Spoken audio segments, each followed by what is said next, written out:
Hi, we're going to be talking about the card evaluation for the limited in March of the Machine, and this part is about blue commons and uncommons. We're going to talk about the cards based on our grading. So we're going to start with the cards that we agree on, and as we progress through the color, we're going to start being more and more argumentative until at the end we're going to curse each other out and try to start a feud. The first card we're going to talk about is Moment of Truth. One in the blue, instant. Look at the top three cards of your library. Put one of those cards into your hand, one into your graveyard, and one on the bottom of your library. I gave it a D. You gave it a D. I think that this card just doesn't do enough for the cost. I would be happy with it for 1 mana, but probably then it will be broken and constructed. And because of that, it's just not going to be. Keep in mind also that in this format, unlike in the others, blue and red are not strictly spells matters synergies. It has convoke instead, so it's not going to be as good maybe as in some formats. I could imagine that card being decent in something, but I don't think it's going to be here. Yep. Next card. We have Order of the Mirror next. 1 in a blue for a 2/1 human knight at common. You can have a 3 in a friction white to transform it. And so again, that's 2 life or white mana. And on the backside, it is a 3/3 Order of the Alabaster Host. It's a Phyrexian Knight, and whenever it becomes blocked by a creature, that creature gets -1/-1 until end of turn. So 2 mana 2/1. Obviously, you need a little bit more on your magic card these days, but it does transform into a pretty difficult card to block, effectively getting flanking for those old timers. And so it's relatively cheap for the transform cost. Again, with any of these transform cards, I think you have to pick your spots, because if your creature then dies, then you invested all this mana and potentially life for not that great of an effect. But this is a knight. It can become a Phyrexian. It has a lot of crossover utility. And once it is on the backside, it is pretty hard to block, and effectively kind of plays almost like a 4/4, which is pretty great. All that being said, like, it's never ever amazing. So we both gave it a C. Yep. Next card we have is Ephara's Dispersal. It's a 2 and a blue instant. This spell costs 2 less to cast if it targets an attacking creature. Return target creature to its owner's hand. Surveil 2.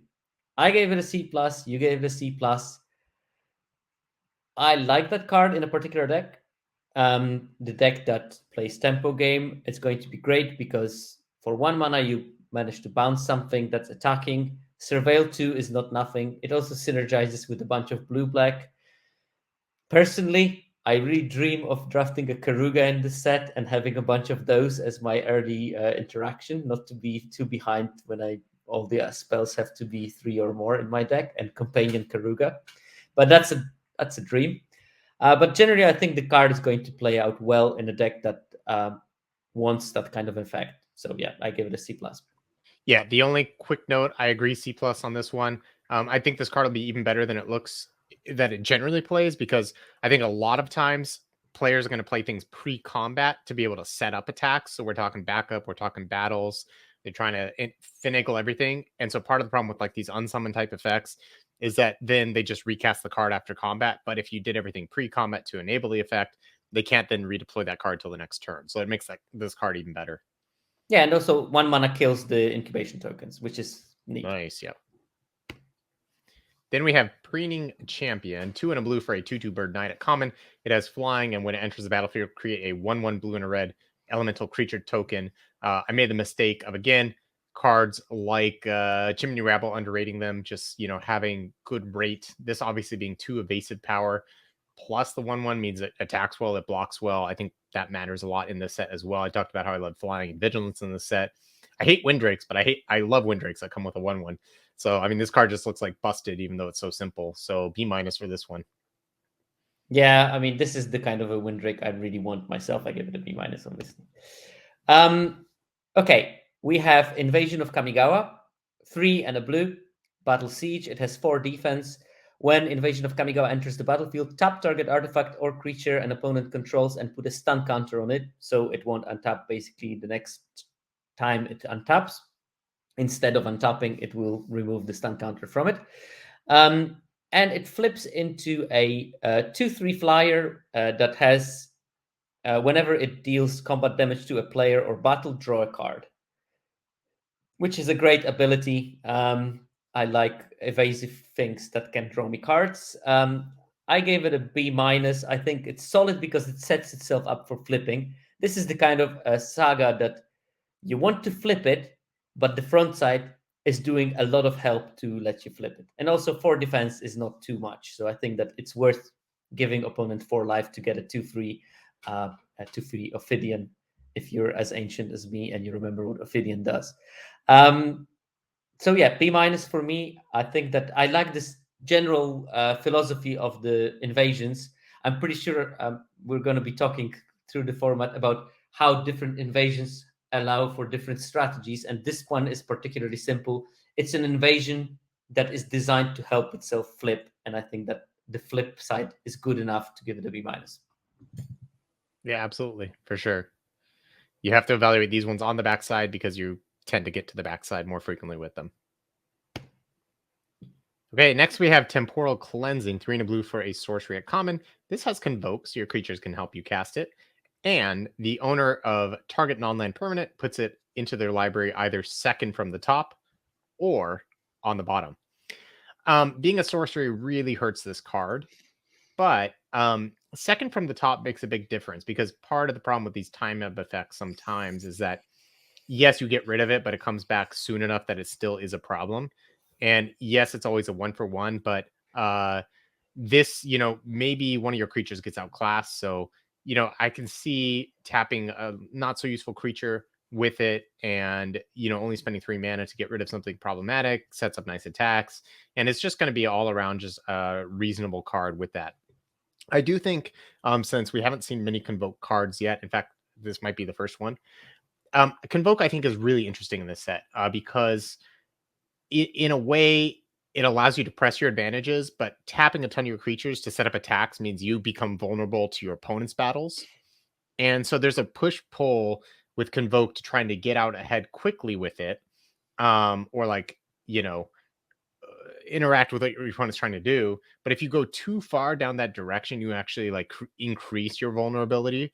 So I think it's going to be really tricky. And like sometimes, even though you could Convoke this card out, to try to like maybe double spell or do something, you have to really think like, what's the worst that could happen to me after doing that. That all being said, we both gave this card a C. Seems like pretty playable card. Yeah, I think that the only thing that I have doubts now is that this type of card is usually played by players with higher win rates. So actually, Tab can have a higher win rate because of who plays it, not because of how powerful the card is. And then we have Astral Wingspan. It's a 4 and a blue enchantment aura with Convoke. Enchant creature, when it enters the battlefield, draw a card, and enchanted creature gets +2/+2 and has flying. I gave it a D plus. I think the cost is just too much, but I can be very wrong about it. I mean, yes, it you get the card back instantly and you can make something really big. On the other hand, blue does not have massive creatures, so maybe it will be specifically good in some kind of blue green or something. But 5 mana for this, I don't want to tap creature to convoke it, so I will treat it as basically a 5 mana card. It doesn't excite me for that cost. Yeah, it's like Take Flight from that one set, which looks like a really good card, but is just really awkward. And you don't want to Convoke it because you just make yourself even weaker. At least the last card you convoked and then their problem went away. This one, it's like, yes, you create a threat, but then you can't attack with it if you're convoking it out because you have no creatures back. Unless it is vigilance. Eh. Then we have next Halo Charge Scob, 4 and a blue for a 4/4 zombie at common. And when it enters the battlefield, each player mills 2 cards. So again, playing into that theme in blue. And then you may put an instant sorcerer battle card from your graveyard on top of your library. Um, these ones where you get some card selection and like your next turn setup, they always play a little worse than they read because you're not going up a card. That being said, the more cards you have to choose from, the more powerful that effect. And so, if there's this theme, how successful it's going to be of like milling both players. then you're gonna have more options of the types of things you want to put at the top of your deck. So if you have like, you could even potentially include maybe some more situational cards where it's like, I'm, not always hoping to draw this card, but if I have enough of these mill things, then potentially it'll be good with my Halo Charge Ska, because in some games, like, boom, it's on top of my deck for the next turn, and it's going to be wonderful. I don't know how great that is, but it's a possibility with it. And not only does this help set up your draws, but if your opponent if you're combining this with your opponent has 8 or more cards in their graveyard, it has some synergies there as well. 5 mana 4/4 below rate for cards these days, but it's a blue card, so we're expecting lower rate on blue cards anyways. All that being said, yes, there is potential upsides, but the card looks bad. That's why I was talking it up. We both gave it a C minus. Yeah, I actually like the body sizing on this because blue usually struggles with falling too much behind in the games because it doesn't have those 4/4 creatures. And 4/4, I think, is pretty fine. One knock against it is that if the opponent plays the mill strategies, then you can put something on top and they just mill it again, and then you feel like a buffoon. Let's move on. Artistic Refusal. 4 blue for an instant with Convoke. Choose one or both, counter target spell, draw 2 cards, then discard a card. So you can basically counter something and draw 2 cards and then discard a card. Would be great, I think, in this archetype in maybe a slightly different format, but I think it will have a problem with something that Neil mentioned, and that is that lots of the spells are going to be cast pre-combat.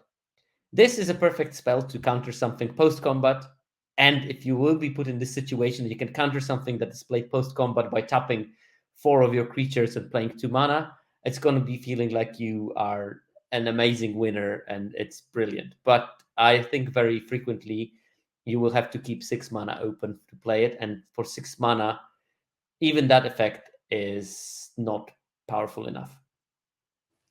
Yeah, I like what you said about this, in the sense that against blue decks, you might often more want to pre-combat spells, but against like white decks, which can, have ways to punish pre-combating things and then setting up attacks. For example, the cut short, whatever it's called, the white destroy target tap creature, attacking creature. Like, you're gonna want to play against the different colors in different ways, which is going to be interesting, even more so than the card itself. Yeah, I Um, think that we also should mention that we both gave it C minus because the podcast people will be wondering probably what did they give it in the end? C minus we gave it. So it's a playable card. It's just like it might look slightly stronger than I think it might be. All right. Next, we have disturbing conversion. Our first little bit of disagreement here. It's a 1 and a blue for an aura. It has flash and it enchants a creature. This is a common. And when it enters the battlefield, each player mills 2 cards. So we got that again. And then an enchanted creature gets -X/-O, where X is the number of cards in its controller's graveyard. I think this card's actually pretty powerful if you just care about making sure creatures don't attack you. So if you're very defensively oriented, you've got a bunch of the cards that are milling both players. This card's going to effectively be like, okay, you're not attacking me anymore with that card. It has flash too, so you slot it in whenever it's perfect. Reminds me a lot of spontaneous mutation from Sir drafts, which have been going on. But that being said, I think permanent sitting in play is a little bit of a problem in a format where you care about attacking with battles. Because if you give them something where it's like, oh, now I'm the perfect blocker, they effectively just get that creature to sit around there. So if you don't care about battles or whatever, you're not playing a lot of battles, I think this card gets a lot better. And so, but you have to think about the cards you're putting in your own deck to really maximize this card. So that's kind of why I just gave it the C minus. It can have a lot of like anti synergy tension with itself. But if you understand those limitations, then it's going to perform pretty decently. Yeah, I mean, worth mentioning, it mills both players, not only opponent but also you. And I think that this is a big knock against it because the cards like this, I like to play them in multiples. And if they mill on top of having the synergies in my deck that I will have other cards that mill me, I can't play too many copies of those because at some stage I will have to think about my card total. There is ways of looping the graveyard in this format, and I'm pretty sure that some players, I'm not looking at you, Ethan, are going to try them. And probably this card is going to be pretty good in those kind of decks. I put it on a C because I think that there is an inkling of some kind of a controlling deck in this format.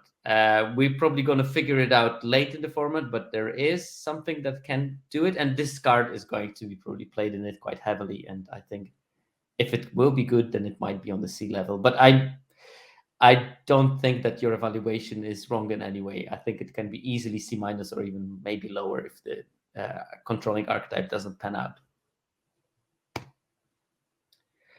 Another card where we have a slight difference, Expedition Lookout. 1 and a blue for a 2/3. That sounds good. With Defender, sounds a bit less good. As long as an opponent has 8 or more cards in their graveyard, Expedition Lookout can attack as though it didn't have Defender and it can't be blocked. So it's a 2/3 wall that later in the game turns into a 2/3 unblockable. I just don't think that the stats are right on this card in general. I understand that the unblockability is a useful skill, but I probably would prefer it to be a 1/4 than a 2/3. And that's my knock against it. There's a lot of 3-mana 3/3s that make this card look rather silly, and there is lots of counter putting, so you can boost your 2/2s into 3/3s, and this card will not do much. It is more of a speed bump than a roadblock. Yeah, I agree with that. I did give it a C minus as opposed to the D plus grade you were thinking. I mostly think it's just going to be the type of card where you're controlling and it's going to be a card that you want to double block with a lot. So it's not like it itself is not going to be good against all the creatures that are bigger with than it and the counters and everything else going on, but it's just a decent body that can get on board and eventually attack. So I do like that aspect where, unlike some of the other cards which are defensively oriented, it is going to eventually do something. Kind of reminds me of Icar Synthesizer, which was not actually a great card and was massively overplayed in one. But also blue was bad there. So this, assuming all the colors are equally good, I think this can have a home specifically in blue black. But any deck that is interested in attacking, like, don't put this card in your deck. It's going to be terrible. But I kind of like these types of effects. Like, I was a big fan of there was like the 3/3s in blue that just for 2 mana that sit around and eventually do something. This is a little worse than that because it doesn't have 3 power. But it does have the upside of eventually being a real threat too. So it's kind of in the middle. It's like an interesting in-betweener. We haven't seen too many of these types of effects before. Oh yeah, if it was a 3/3, I would be jamming those. I think Yeah, that it'd be insane. the 2 power is just like a big drawback of this card. Anyway. All right, next we have Oracle of Tragedy, 1 and a blue for a 1/3 human wizard at uncommon. When it enters the battlefield or dies, choose one. Draw a card and then discard a card, or shuffle up to 4 target cards with mana value 3 or greater from your graveyard into your library. So we did talk about how, like, if you end up self-milling too much, it's a little bit worrisome. This is a way that you can ensure to really start drawing some good stuff later in the game because you get low on your deck and then you just, shuffle 4 absolutely amazing cards in your deck and win from there. But also, this is the type of card where the loot, you can just kind of like play sort of a game that's a little bit slower, but the 1/3 holds the fort. You get some nice smoothing mechanic, and it works from there. The problem with the card is 1/3 is not great stat line, and you're not really getting card advantage. It's just looting, and so I don't know. I gave it a D plus. You gave it a D. We're both saying the card's pretty bad, but maybe it could have a home in more of a controlling deck. Yeah, I think so. I think art is pretty good. Does it count for something? I also Maybe. artist is the same name as me, so I have to support that. But yeah, I think that again another card that I would be more interested in if it was maybe a 3-mana 1/3 or something like that. Like a roadblock that is a substantial roadblock, and there's so many creatures with power 3 in this format that would just be eaten very quickly. Saiba Cryptomancer, 1 and blue for a creature Moonfolk Ninja. It's a 0/1 with flash, with backup 1, and it has hexproof. So basically, what you do with this card, 2 mana, you play it, flash it in, you put the counter on a creature that is targeted by some removal spell or whatnot, and then it becomes bigger and gets hexproof, so the removal fizzles, and it changes quite a lot, I guess, in combat or with a big removal. I gave it a C. You gave it a C plus. I think that we agree more or less on that the card is decent. Just you say it's a bit more decent than I do, and I'm willing to be wrong on this one. Yeah, a few extra things that I think are particularly good about against with this card. Now, blue red is kind of like the convoking color pair. So when we looked at the previous card, if you're building more of a control deck, the 1/3 body it sits there, it can contribute to convoke if like the 1/3 is no longer useful. This card gets to do the same thing, but it adds to the board a lot better. Yes, it has the tricky play of like hexproof, it'll save your creature, and now you have this creature sitting in play. That's fantastic. But also simply like you attack with your 2/2 into their 2/3 and they block. You just put a +1/+1 counter at it as you know a flash creature. So it kind of acts as like a blue +1/+1 counter trick, which is like really unusual, very powerful. And so the split card of that plus the hexproof plus the extra body for convoking, because like you don't care about the O1, but if it taps for your spells, you love it. Those are all the reasons I gave it C+. Yeah, no, that sounds all fair. Yeah, I totally agree with that. Also, the hexproof you give on something that they already wanted to target with removal, and not only you destroy the removal, but you make the thing that they already wanted to kill slightly better. So yeah. Oh, I do like the recommendation from chat. Next time we'll get the Circovit's face, and I can be a trumpet for the next time we do a set review instead of TNS. Oh yeah, I do love that. more work for us. You know that. Yeah, absolutely. Again, if What's is going to drop the full spoiler earlier than we thought, we're going to be really scrambling for that. Maybe I'll get the layout ready for that. My card now or yours? No, it's Oh, yours I now. think yours. Yours. No, it's yours. I My did the I did the okay. previous one. Yeah. Yes, yes.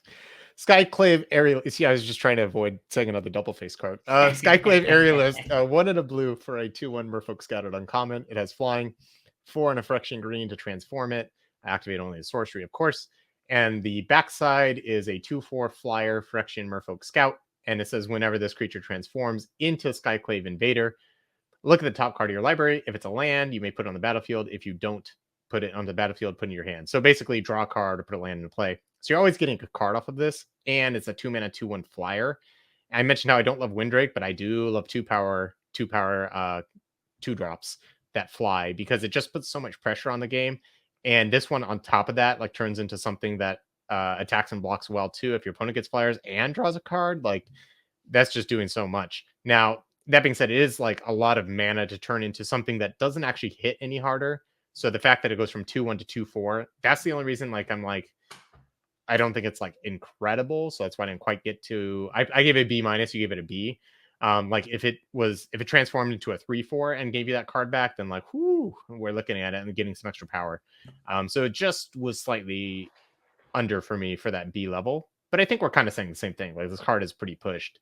Yeah, yeah. I mean, I gave it a slight plus for the fact that it does what the blue-green archetype wants to be doing. Mhm. That's I think the difference that we're having here. Stasis Field. 1 and a blue, enchantment aura, enchant creature.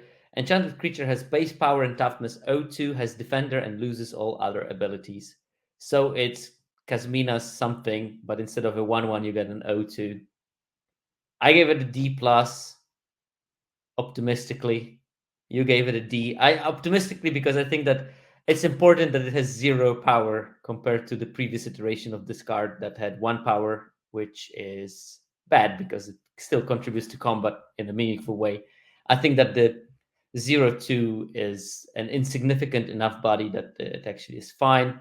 However, you still have to deal with the fact that there are +1/+1 counters in this format. You can't play it on the incubate things. I don't think it's a great card. I just think it's less terrible that you do. Yeah, I think this is like closer to an F than a C. I don't know. It's just like you know how you hate the like puncturing light, like the white combat trick type things. Yeah, I hate these cards. I'm just like I'll never play it because I think they're always just kind of I bad. don't think I'll play it myself either. All right. I don't know. I We gave it a guess D plus. Whatever. I yeah, mean, bad I card. think it's bad. Yeah. People will play it more than they should. Yeah, that's probably where we're at right now. Okay. Then we have Eyes of Gitaxias. Some crazy art on this one too, for people listening and that can't see it. Two and a blue for a sorcery at common. It says incubate 3, and then it's really simple draw a card. I like that. This is a nice way to get your incubate token going, but also just replaces itself and a good bit of value, right? And honestly, it's like not that far. Like it's basically blue stripe bears, right? or whatever. Not Stripe Bears. What's the one? It's like 5 mana, 3/3 draw card. Anyways, that card exists a long time ago in green. Kavu Climber. God, it's a long time ago. But we're getting that card basically in blue, but also you can pay it in installments.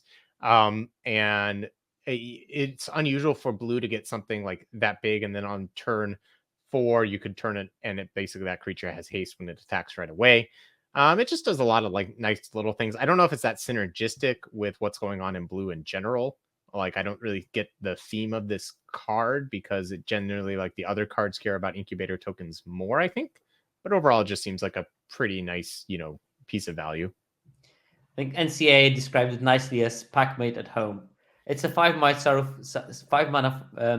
Saruf Packmate. Yeah. In a color that doesn't get that kind of body. So I gave it a C minus. I think it's like very much in between those two grades, probably. Yeah, I gave it a C. I guess I should have said that. it might have some synergies with the transform because you will get the incubate to transform for the blue green.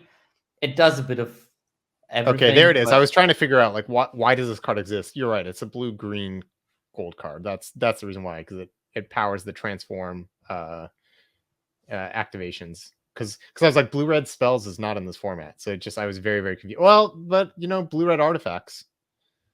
Yeah, maybe that's the thing that will make that vehicle being yeah better. That vehicle. Okay, we figured it out. I thought I had 0 homes. Now it might have potentially 2. So that's always there we go. But I think that again, the card is okay, but not great. I think 1 mana difference from Seraph Packmate is a big difference.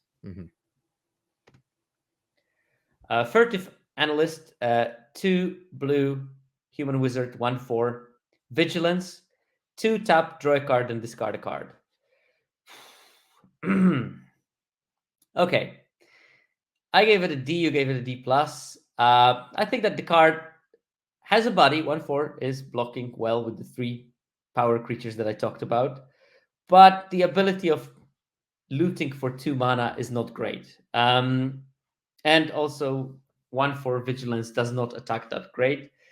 It is something that you can have in your Convoke deck because it is Vigilance, and you might want to keep your stuff open till the end of turn to do something and decide whether you want to cast a Convoke spell or maybe a loot. But I just think that it's not enough to be something that I would be interested in drafting highly. I gave it a D+. This card does suck. It's probably I think you're probably closer to it with D. I really do love Horned Turtles, but other day in the time has the spotlight has moved on, so to speak.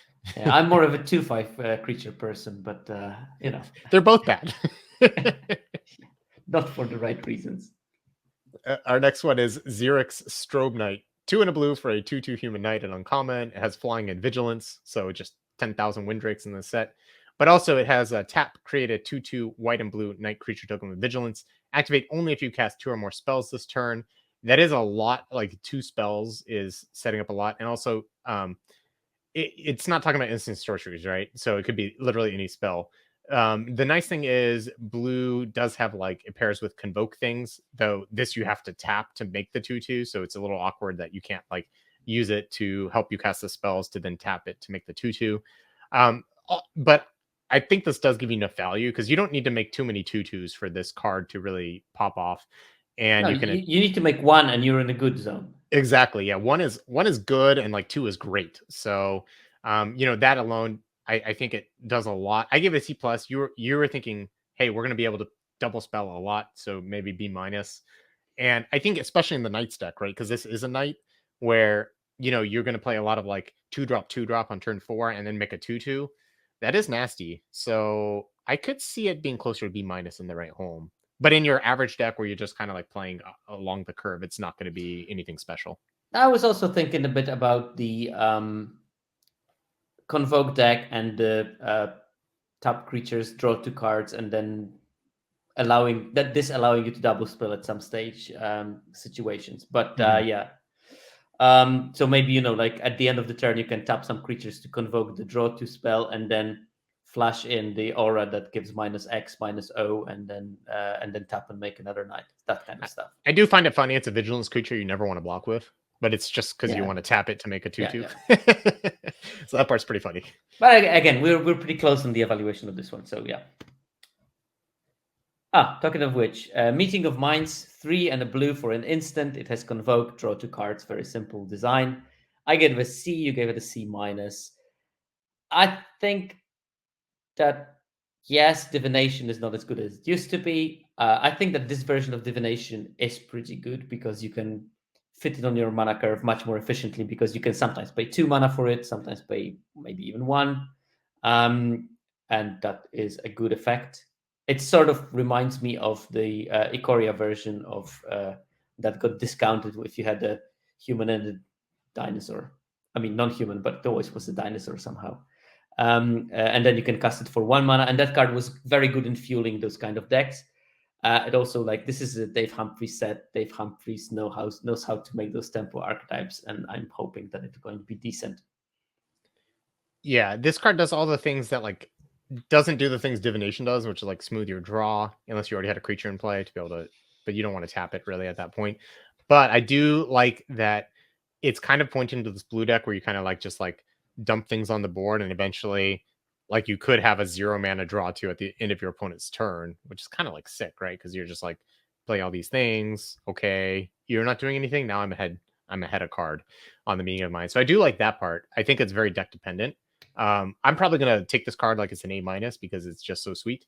But I gave it a C minus because I think it's just not incredible, but I do think it's incredible design, if that makes sense. And you gave it a C. We're kind of saying the same things. Yeah, exactly. I do agree that I will be taking it as an A minus, though. Yeah. uh, All right, we have Protocol Night. We must follow the protocol of I say something, you say something. 3 and a blue for a 3/4 human knight at common, and when it enters the battlefield, tap target creature an opponent controls. Put a stun counter on that creature if you control another knight. So of course, stun counter, it doesn't untap the next turn. It does not. There's knights or dime a dozen in blue white. So I think a 3/4 that locks down a creature, and you're pretty much almost always going to be playing it in knights and probably nowhere else because there's better other 4 drops. So if it's always played in blue white, you were thinking in C plus. I said C, overall C, but like really, it's you just play it in blue white. It's going to be like a C plus level card. Of course, some people probably are going to play it in like their blue black zombie deck or whatever, and this card's going to suck. So maybe that's why I put C. that's actually a good point for the when we go back to this review and check where we were wrong to see how we were judging the balance of card being played. Because I put the C plus because I think it was going to be mainly played in the blue white. And because of that, the win rate is going to be higher because it looks pretty good. I really like the 3/4 body on it in blue again. That's a couple of creatures already that I've seen in blue in here that have bodies that I'm surprised by the size. I would expect it a year or 2 years ago to be a 2/4, and now it's a Mhm. 3/4, and then that changes something. Absolutely. Yeah. This is a beater. Oh wait, I went to the chat and then there you go. Corruption of Tawashi, 4 in a blue, enchantment. When Corruption of Tawashi enters the battlefield, incubate 4. Whenever a permanent you control transforms or a permanent enters a battlefield under your control transformed, you may draw a card. Do it only once each turn. So it's 7 mana for a 4/4 draw a card. You don't want that? No.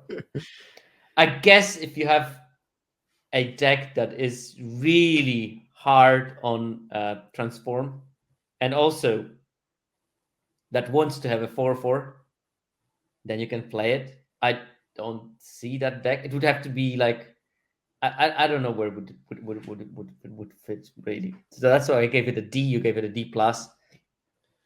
Yeah, I mean, there are situations where it can do a little bit more than that. They're like not great, but imagine you played like the 2 mana 2/1 flyer on 2, and then you played a battle on 3 that has 4 defense. You attack it down to 2, and then like maybe you don't have an attack or something, or you're even attack your opponent. Then you play this on turn 4. You attack, flip your battle. You instantly draw a card from this. The next turn you flip your thing. You have a 4/4. You draw a card. So you can like preemptively sometimes set things up. Again, I gave this a D plus. I think it does have some build around synergies. Also, there are multiple creatures slash enchantments we'll see in green where they help ramp you. So I could see sort of like the Phyrexian enchantment. They're almost like shrines if you kind of think of it that way, where like they each give different effects for flipping your incubation tokens across the 5 colors. So you might have like that style of deck where it's like a base green, like all the Phyrexian crazy bananas shenanigans deck. But no, the card is still not good. D plus. I think you can make it better than like the bad state of it being an F, but it does take work. Yeah, I think maybe there is also the one drop that gives you 2 mana to activate abilities, and Ooh. with this, it might be you play it on turn 5, you flip it instantly, and you draw Oh a yeah, that's card, and you nice. have a 4/4. That's might be enough. We will come to that card when we reach it, basically. Oh, is this me? I think Yeah, Thunderhead Squadron. Okay, 5 and a blue for a 3/4 human knight at common. It has Convoke, so you can tap your creatures, make it cost 1 less, all that good stuff. And it has flying. So my big complaint about this card, I gave it a C minus, you gave it a C. It's basically like the exact same card from a card printed like 15 to 20 years ago in original Ravnica almost. And I feel like power creep has come a long way. So it was a white and 4 Convoke creature from Ravnica. It was a 3/3 flyer. Now we do get an extra toughness here, which is, that is pretty nice. But I just think like you kind of have to do quite a lot to be able to set your flyer up into play. Now I do think a 3/4 flyer, it doesn't die to that much. But also, it can attack in the air, it can do some nice things. I think it's really going to be nice in these night decks where like your 2/2 knights get outclassed, so you spend them for some mana to put this into play. It's like, yes, it has Convoke, but I don't think it goes with the other Convoke cards. It's like an aggro Convoke card that just helps kind of finish the game. I think it's fine. But I feel like if you ended up with a blue-white knight deck that didn't have this, you wouldn't be like, man, I'm missing my Thunderhead Squadron. So for that reason, I'm giving it a C minus. Whereas I think like we were looking at some of the other knights beforehand, and it's like they all like super duper synergize or whatever, and this is just like random flying creature that is reasonable.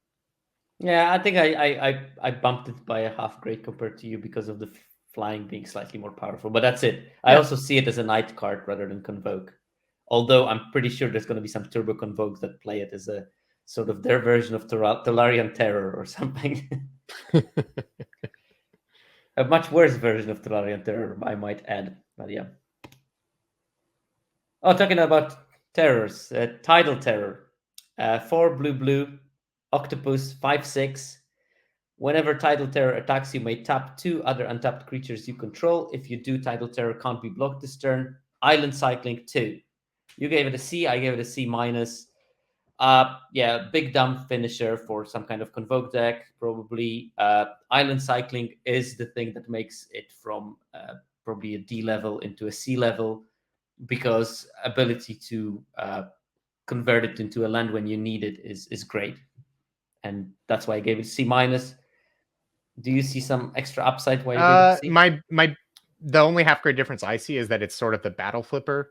Like if you don't have clean attacks, this can always just get through to like flip any battle basically because it's 5 power. So, and that'll give you hopefully an extra creature or something to like make up for the fact that you're tapping 2 creatures to make it unblockable that turn. And it's just going to be like, your opponent's at 10, you have this sitting there and you're like, all right, attack you for 5. And they're like, oh crap, like they need to deal with it right now. I don't think it's amazing, but I just think it's slightly better than C minus for those reasons. Yeah, see, I didn't think about the battle flipping because blue battles. By then you should be able to, right? Yeah, Like at 6 mana. But that's not, I mean, sometimes you're gonna have board stalls and you won't, yeah, you'll need exactly. this to No, get through. no, I see that, and also like 6 toughness is a couple of removals deal with it, but it probably would have to be something unconditional. All right. We're getting further away from each other here. We've got Captive Weird next. Blue for a 1/3 weird, and uncommon has Defender, but you can pay 3 and a Phyrexian red to transform it, activate only as a sorcery. Now, when this creature transforms into completed Conjurer, the Phyrexian weird on the backside, exile the top card of your library until the end of your next turn. You may play that card.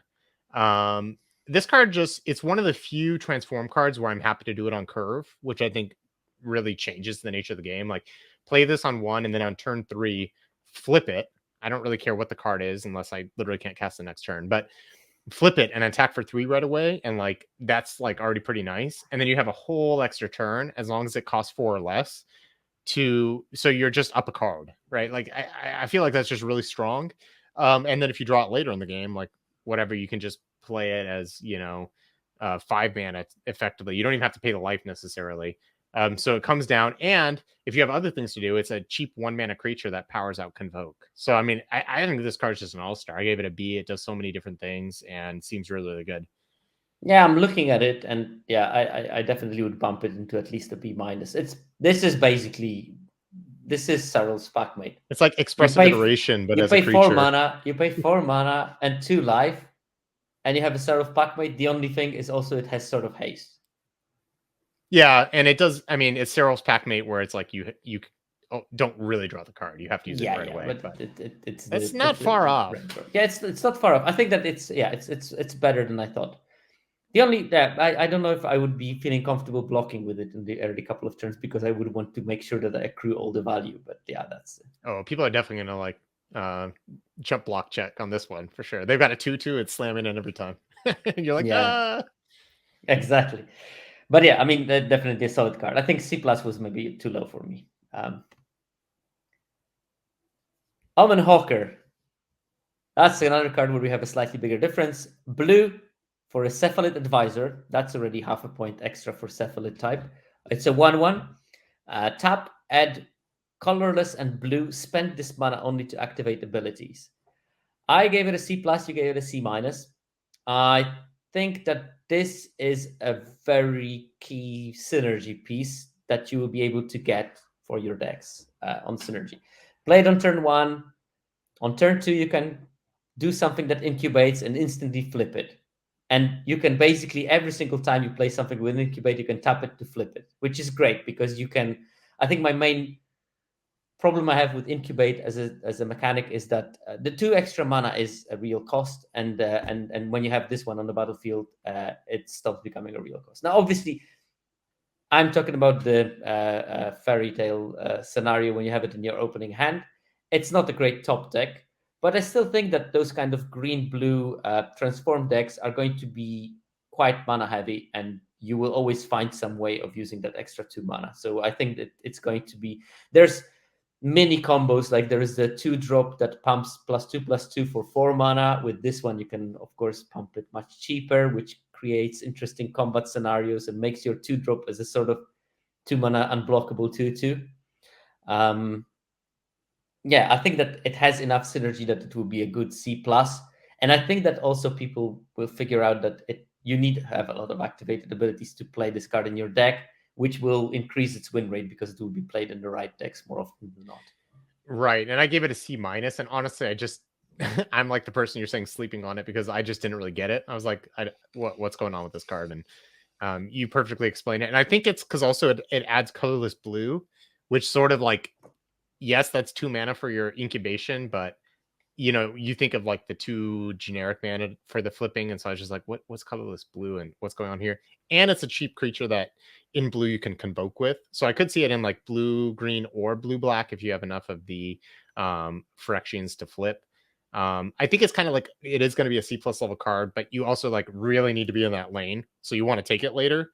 But when you have it there, and you're in that lane, it's going to be really good for you. So I'm going to come up all the way to C plus with you. I really like that call. Get in. Total win. Okay. Next, we have Zolfurin Shapecraft, 1 and a blue for an instant common. It says target creature has base power and toughness 4/3 until end of turn and draw a card. So here's yet another in this long line of combat tricks that draw a card. Probably going back to Suit Up as sort of the original one. Now, 5 toughness on Suit Up versus 3 toughness on this, huge difference because it's not going to save a lot of creatures that the Suit Up would. But there's a few things going for it. 2 mana versus 3 mana, huge world of difference. And in just any random set, like turning maybe your 2/2 into 4/3, just often isn't going to do that much.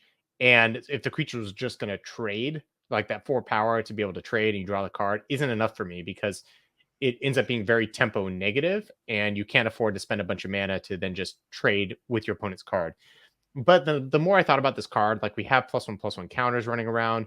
You have knights that are like getting boosted. So if like you have like a +1/+1 on your knights, thus making it basically like a 5/4 until the turn. Like there are ways to like make the 4/3 better than 4/3. And if you ever win the combat with it, drawing a card means like you're going to pull way ahead with this card because it's pretty cheap. So all that being said, I think you have to put in some work, but you can make it kind of be like a C level card because of that. Yeah, that now after I did my grades, I graded on D plus, and probably it's at least a C minus.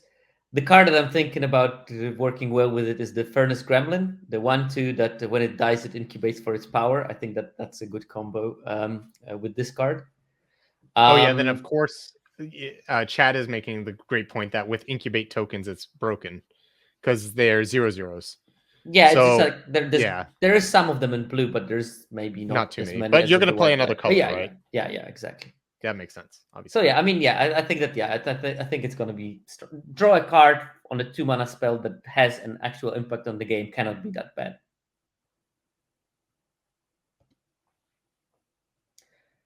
My turn. Wicked Slumber, 3 and a blue, instant, convoke. Tap up to 2 target creatures, put a stun counter on either of them, then put a stun counter on either of them. Um, so you can tap 2 creatures, and you can either tap one of them for 3 turns and maybe tap both of them for 2 turns. Um, Instant convoke. That's I gave it a C plus. You gave it a C minus. I gave it a C plus because I think it allows you to utilize your mana very efficiently, and I see it in maybe like a more tempo aggressive oriented version of the blue red convoke spell. I see it as a prime card, and I gave it a C plus. I might overrate the fact that people are going to play it in decks where it shouldn't be, and they're going to play it in decks that want to play a long game. And in decks that try to play the long game, this card is not so great because it switches off cards for 3 turns, and then you have to deal with them again. But if it's played correctly and sort of aggressive things, I think it's going to be pretty useful. Again, Vigilant Knight, someone in the chat mentions, that's blue white can play this kind of aggressive tempo play when you can play on turn 5. You can play a 3 mana knight, attack with a couple of vigilant things, and then or even with one vigilant thing. And at the end of turn, you tap the thing that you played. You tap one of those vigilant things, tap 2 mana, and play this, and basically win the game. Yeah, I gave it a C minus. I think the best home you were talking about blue white knights, and we sure are talking a lot about blue white and knights so far. Though to be fair, we're on cards blue, and we graded the white cards already, so this makes sense. But I think also in blue green, if you get some big giant creatures, maybe you get that going. Tap their couple blockers, hit for huge amounts of damage. Might be good as long as you're planning to like trade the time you're getting for this to actually make meaningful progress, either killing your opponent or flipping battles or whatever. And so then it points to either you want this card in your blue decks or you want the melding meeting of the minds, right? The draw spell with convoke. They're like opposite ends of the spectrum. So I think the important thing is just know like which end of that spectrum you're on. I guess I wasn't giving enough credit to the convoke originally when I was evaluating this because I was thinking a lot of there's a very similar card in Brothers War, Involuntary Cooldown, and while that card was like fine, it was like so niche, it like really wasn't that good. So this is, I think, a lot better than that because of the convoke, and it plays similarly, but instant speed is huge. And like you can really surprise your opponents out of nowhere. So it's probably closer to C plus than C minus. I mean, I kind of go up to C there, and just kind of make sure you're using that time wisely.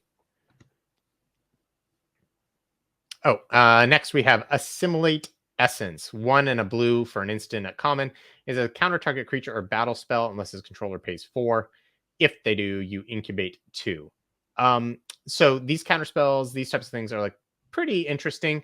This plays in the interesting design or like uh, building space with a bunch of instants where like we looked at the kind of unplayable anticipate that we both said was a D earlier. If you happen to be playing that card and this card, like both get better, which is kind of interesting. Though I don't think blue base spells like instants and sorceries is really a thing in this set. Um, but I think also this is an interesting thing where like if you're trying to flip a lot of like your friction incubate tokens, you have 2 mana, you're planning to do that, but then your opponent goes to play like their 6 or 7 mana giant creature. Aha, you get them with this. And I think almost all the cards you actually care about in this format are creatures or battles. And so I gave this card a C plus because I think most of the time it's going to be doing enough. Now there's some awkward tension with it. Convoke means sometimes your creatures are going to be a lot cheaper, so they can actually your opponent can actually pay for it. But it's cheap enough where I think you're going to get your opponent a reasonable amount of time, and paying 4 is a lot, right? Part of the reason Make Disappear was so good in Streets of New Capenna was paying 4 extra mana even into the late game was a lot. Now, that could be any spell. And so obviously only hitting creatures and battles is a lot worse with the Assimilate Essence here. But I think it hits enough of the format that it's going to be pretty reasonable in those more controlling based decks. And a lot of the slower cards, I feel like the creatures we've seen is just not something I really want to be doing on turn 2 that much anyway. So if I can like take back the play by being on the draw, my opponent plays their 3-drop, I counter it, and then I get to play a 3-drop that actually does something, means that I've now done something meaningful with my turn 2 versus maybe playing the 2/3 defender we both think is like kind of junky. That's why I gave this card C+. Yeah, I think chat has a very good point that it also can counter the creatures that flip from the battle side because they have to be cast, which is a nice addition because you can sort of know that it's coming. True, although it's free, right? So, I mean, Yeah. if they ever can do, like if they did it, I feel like if they play the battle right away, you would just counter it if you could in that spot. In a future turn, if they attack to flip the battle, they have all their mana open. So I don't think it's going to work as well as they think, but it could work out nicely. But sometimes they will have to do some shenanigans to make sure that the attack is there. Yeah, And absolutely. that's the moment And then when you you can get sort them. of surprise them. And also, I think that instant divination in the format is helping the counterspell because you can keep mana open, and if nothing happens, you just draw 2 cards. Yeah. I Frequently. do like all that instant sort of working together kind of thing more than when I first looked through the previews for sure. Yeah, I think that D plus that I gave it, I will definitely upgrade it to C minus C, something like that. Yeah. Change the equation. 1 and a blue. Instant. Choose 1. Counter target spell with mana value 2 or less. Counter target red or green spell with mana value 6 or less. So I gave it a D plus. You gave it a C plus. I think that you have roughly 60% chance of playing against a deck that has either green or red. So 60% of your matches, this card will be pretty decent because 2 mana for countering basically anything is good. But there's also going to be the matchups where you don't have good targets for it, and you just have it as a 2 mana trade for something that costs 2 mana or even less. And I gave it a D plus because of that. I think that actually, when I looked at the previous card, it looks stronger to me. So Yeah, I think so. I think I'm too high on this one, so I'll come down on it a little bit. it's going to for be a that great reason. sideboard card at best of 3. Don't get me wrong. Yeah, That's going to be absolutely. amazing. Yeah. And I think if you do, I mean, there was some looting going on, although it's usually attached to some pretty weak cards. But if you happen to have like more looting and rummaging or something, you can play this type of effect more main deck, and Yeah, it won't be stuck in your hand. But yeah, I think the other counterspell is better. All right, speaking of more counterspells, we're both lower on this one, but negate. 1 in blue for an instant, a common, counter target non-creature spell. I gave this one a C minus. You gave us a D minus. It's funny, we were always exactly 1 letter grade apart. I think just countering battles and then key removal spells, I think does make this card possibly main deckable.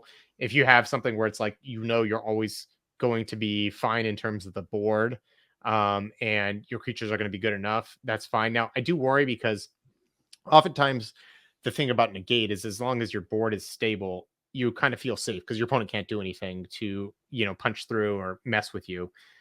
But because of the existence of backup, maybe if you have like a 1/4, they have a 3/3, and you're like, I'm safe to anything, and they back up their creature, make it a 4/4, and you're holding the gate, you're like, whew, not good. Right? Some expletives in there. And so I think maybe C minus is actually a little aggressive now that I think about it because of the existing backup. But I mostly gave it because I think the removal and being able to stop battles is nice, but probably more of a sideboard card than anything. Yeah, that's why I graded it. I graded D minus with potential for sideboard. Maybe D. Who knows? I mean, we'll see how important the battles are, because if the battles are all the jam, and there are 3 battles per player in the pod, so maybe battles are gonna be at least 2 copies of battle in each deck, and then maybe negate has enough targets. Yeah, so I'm going to come down on battles this one too. I think it's more like D plus. And the only one I'm really liking is that first one we looked at. Oculus Whelp, 3 and a blue, for a Phyrexian Dragon with flying. It's a 3/2. As long as you control transform permanent, Oculus Whelp has, when Oculus Whelp dies, draw a card. I gave it a C. You gave it a D. I'm not sure how to grade a 3/2 flyer for 4 mana. Um, I think that I gave a slight nudge to all the flying things in this format in general. And I think 2 toughness is not such a huge drawback because there is not there's not like good common removal that deals 2 damage. There is the black one, but you want to use the black one probably to deal with some bigger things. Mhm. So because of that, I don't see that 2 toughness as such a big drawback. And 3 power is just the right amount to eat a battle in 2 swings most of the time. So that's why I gave it a C. It might be a C minus, but yeah, that's where I'm Yeah, that all standing. makes sense. I think trying to set up the transform condition is kind of makes it obviously a very narrow hole, which is like it's probably mostly just a blue green card, but there happen to be little, incubation tokens running around in various colors. As long as you don't put this card in blue white, I think you're doing okay. Because you can make it work. Although blue red, really blue green and blue black, this card.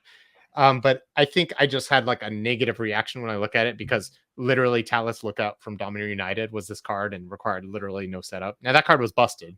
That was like a B minus level card. And we're not saying that this gets anywhere near that. But I think Snapping Drake, like if you don't have the ability for the transform permanent, is pretty bad. I think we just need more out of our cards these days. But by the time you do maybe land this on turn 5 or 6, let's say, you probably do have a transform permanent in play. So it's maybe a little better than I'm giving credit for. So maybe a D plus. It's a playable in certain scenarios because 3 power Yeah, flying is good. I think I agree with that. I probably should downgrade it to maybe C minus or something. It's good that you can set it up and play it when you already have a transformed permanent, and that sort of makes that permanent lightning rod for removal, which sometimes is not a bad thing for you. All right. Invasion of Vryn is next. 3 and a blue for a battle in uncommon. When Invasion of Vryn enters the battlefield, draw 3 cards and discard a card. And then the backside is Overloaded Mage Ring. You get that if you can defeat 4 defense counters on this.